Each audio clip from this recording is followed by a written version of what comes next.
불교는 마음 알고 마음 닦는 것이 불교죠. 그런데 우리가 매일 자면서 우리가 꾸는 꿈이 있어요. 그런데 그 꿈은 마음의 작용인지 누구나 다 알지만은 지금 불교에서 그 꿈에 대해서 정의를 내렸다든지 또 불교에서 꿈에 대해서 확실한 해답을 내지 못하고 있는 것이 현재 불교의 현실입니다. 그런데 우리가 그 꿈에 대해서 해석이나 정의를 내려주지 못한다고 한다면은 불교에서 직무유기를 하고 있지 않는가 이런 생각도 듭니다. 그래서 그 안타깝게 느끼는 생각이 오래전부터 많았는데 끊임없이 불교 교리와 또 특히 불교 교리인 유식 철학에서 꿈에 대해서 좀 힌트를 찾았다고 할까요? 해답을 찾았다고 할까요? 그래서 그게 지금 꿈에 대해서는 미신에 대해서 해결하고자 해서 이 동영상을 찍게 되었습니다. 연예인을 꿈꾸는 아주 아름다운 아가씨가 있었는데 우연찮게 밤에 꿈을 꾸고 그 꿈 해몽을 나한테 물어보게 됐어요. 그래서 무슨 꿈을 꾸었느냐 하니까 분홍색 카텐이 나부끼는 그 사이에서 강력한 화살이 들어오더니 자기 가슴에 꽂혀서 그 자리에 죽는 꿈을 꾸고 도대체 이것이 내가 죽었으니 그 죽는 것이 좋은 것인가 나쁜 것인가 해몽을 의뢰하게 됐어요.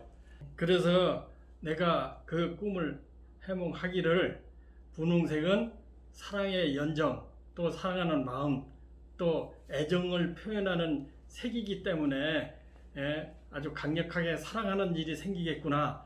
또 화살이 나한테 들어와서 내 가슴에 명중해서 내가 죽었으니 강력한 사람이 나를 선택해서 사랑의 구애를 할 것이다.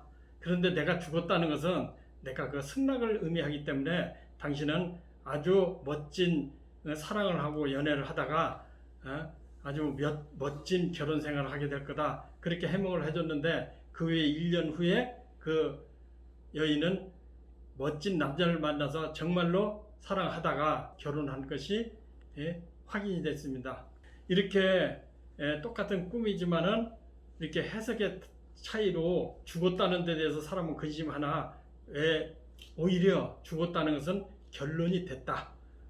또 성사됐다. 이렇게 상징이 표현이 됩니다.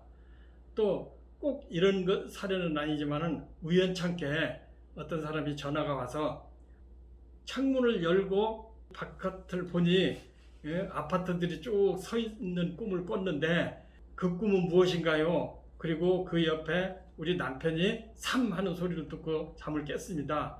그래서 내가 묻기를 혹시 기관에 관공서에 관련된 일이 있느냐 물어보니까 잠깐 생각하더니 아들이 지금 기관에 시험을 치고 지금 면접을 대기하고 있는데 그 꿈인가 해서 그러면은 기관에 취직되는 꿈입니다. 그렇게 의심을 하다가 일주일 만에 전화가 오기를 정말로 우리 아들이 취직됐어요.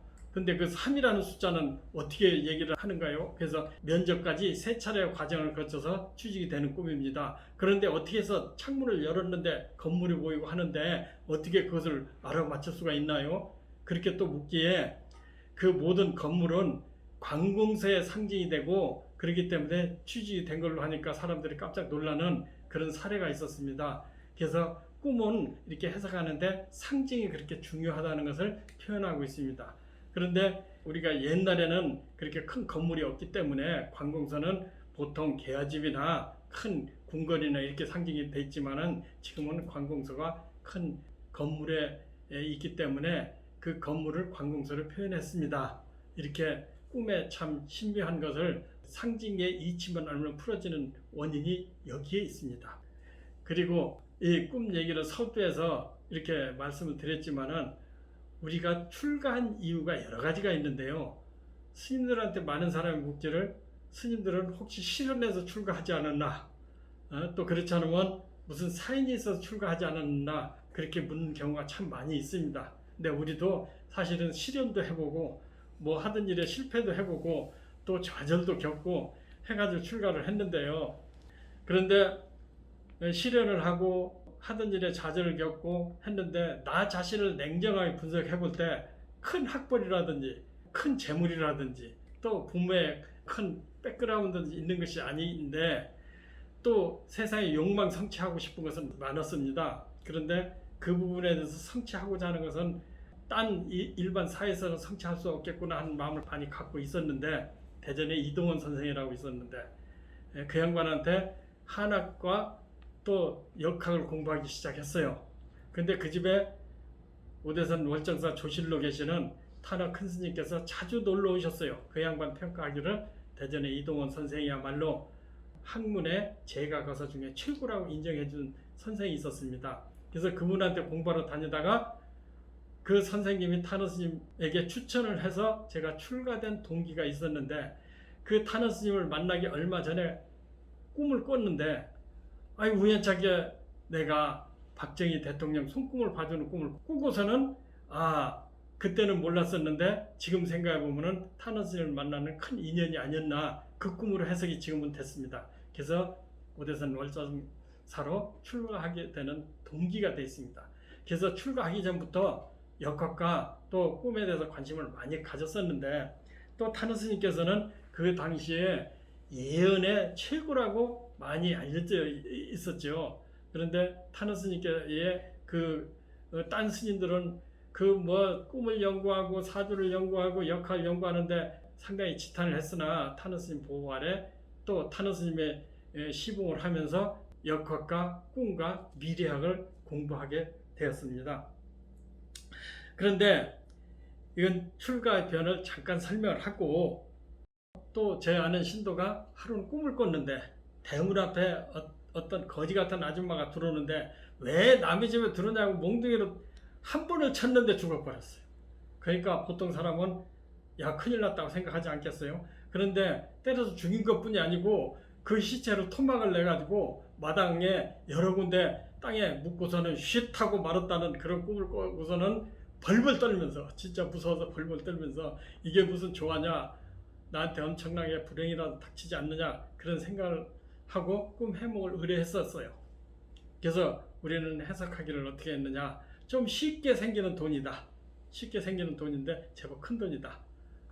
그 죽였고 또 그런데 시체로 토막냈다는 것은 쉽게 생긴 돈을 분배를 했다. 나눴다. 나눠서 땅에 묻었으니까 땅에 묻었다는 것은 소리 없이 보관했으니까 아마 은행 여러 군데 나눠서 예금했지 않았을까. 그렇게 미래를 예언한 것이다. 이렇게 표현했더니 정말로 그 사람의 장모가 집을 정리하면서 가져온 돈을 갖다가 여러 군데 은행에 예금하는 걸로 확실하게 표현이 됐습니다. 그래서 꿈이라는 것은 이렇게 참 신통한 데가 있구나.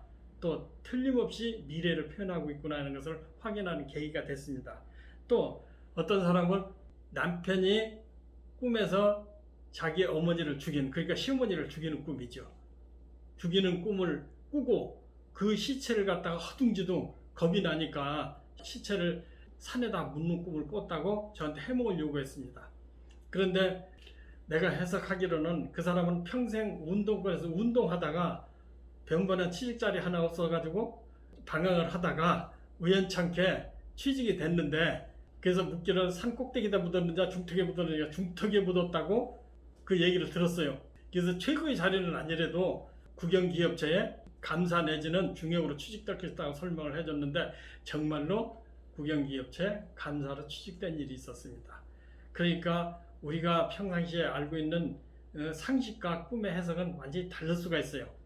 그래서 예를 들어서 우리는 전생에 사람을 죽인다든지 산돼지를 죽인다든지 하는 것은 현세에서 큰 제약이지만은 우리가 원시 사회로 갈수록 사람이 그냥 원초적이기 때문에 사냥을 해서 산돼지를 잡았다든지 또 전쟁을 해서 사람을 죽였다든지 그러면은 그 일에 경쟁적인 일에 성공했다고 하는 상징이 되는 거지요.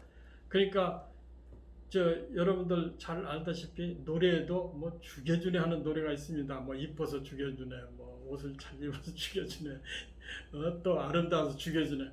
그 죽여준다는 말이 끝장을 봐준다는 그런 상징적인 소리인데 꿈에서도 죽이는 것은 꿈 중에서도 아주 길목으로 상징이 되고 있습니다. 그래서 꿈에서 죽였다 그러면 제일 좋은 꿈의 하나다 이렇게 볼 수가 있어요.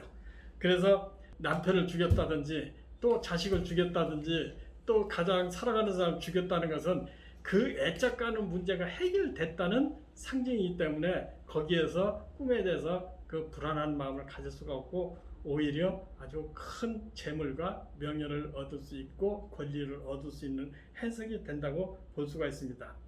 또 그것뿐이 아니고 저한테 꿈을 2년간을 배운 장관이 하나 있어요. 차관을 그만두고 나한테 꿈을 2년간을 배웠는데 그 양반이 소원이 장관 한번 해먹는 것이 그 사람 소원이었어요.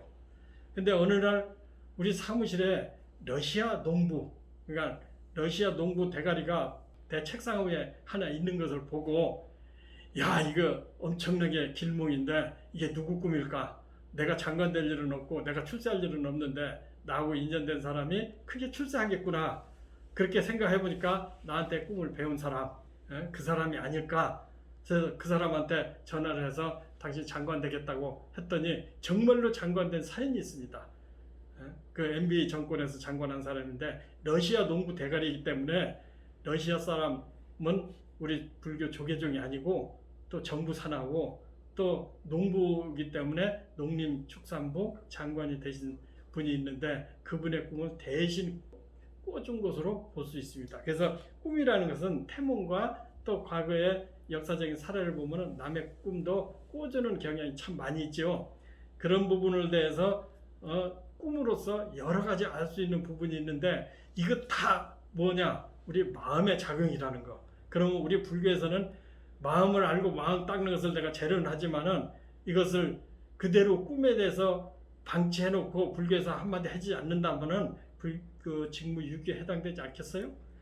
이만큼 꿈이라는 것이 사례를 들어가면서 그 원리를 설명하고자 다시 꿈 하나를 또 소개를 할까 합니다. 우리가 불교를 믿는 사람들은 마음속에 과거의 기억이 불교에 관한 그런 기억을 많이 갖고 삽니다. 그러니까 절이 나오고 부처님이 나오고 또 스님들이 나오고 하는데 하루는 어떤 보살님이 부처님을 모시고 거기다가 청수를 올렸는데 맞이는, 여러분들 저 절에서 부처님한테 올리는 그 밥을 맞이라고 그러죠. 근데 맞이를 올리지 않고 그대로 잠을 잤는데 그날 밤 꿈에 그 모셨던 관세음 보살님이 나타나더니 요새 속된 말로 아주 심한 욕을 해대가면서, 야, 너는 청수만 올리지 왜 맞이는 올리지 않느냐고 아주 혼내키는 소리를 듣고서는 깜짝 놀라서 깬 다음에 도대체 나는 정성으로 부처님도 모시고 청수도 올리고 했는데 거기서 빼먹은 거 맞이 하나 있다고 그렇게 나를 혼내킬 수 있느냐고, 이 부처님이 진짜입니까 가짜입니까 하고 묻는 그 사연이 있었어요. 그래서 내가 해석하기를 꿈에서 나타나는 부처님은 나한테 가장 영향력이 큰 절대적인 일의 상징입니다. 그러니까 부처님이나 하느님이나 교회 다니는 사람은 하느님이나 예수님이 나오겠지만은 불자기 때문에 부처님이 나왔는데 그 부처님은 나한테 절대적인 영향력 행사를 하는 사람으로 상징이 돼야지 그것이 부처님은 아닙니다. 그러면 당신한테 절대적인 영향력 행사하는 사람, 그러니까 여자분들이 나이 들어가면 여자도 아니고 남자도 아니고 중성이 된다는데 그 가까운 여성분의 당신의 영향력 행사를 할 수 있는 사람이 누가 없습니까 했더니 우리 언니가 있는데요, 내가 언니 덕을 많이 보고 살아요. 그래서 언니 말을 하면 절대 거절을 못해요. 그럼 언니한테 혼날 일이 생기겠구만, 이렇게 해석을 해준 적이 있어요. 그랬더니 그 다음날 과연 언니가 뭐 시키는 일 해주지 않았다고 되게 혼내킨 그런 사연이 있었어요. 그러니까 우리가 꿈에서 나타나는 것은 진짜로 보지 말고 하나의 상징으로 이렇게 봐야지, 상징으로 본다 그러면은 우리 꿈에서 표현하는 것이 굉장히 많습니다. 꿈에서 나타나는 귀신을 가지고 또 정말로 귀신이라고 또 조상이라고 나타나서 귀신 팔아먹는 일은 없어야 되겠죠. 그런데 이렇게 꿈의 사례를 표현했는데 그러면 이 꿈을 나타나는 것이 우리 마음의 작용이니까 이 마음의 구조라든지 마음의 구성에 대해서 좀 설명해 볼까 합니다. 그래야만이 불교 이론을 정확하게 표현할 수가 있겠죠. 오늘은 여기까지 하겠습니다.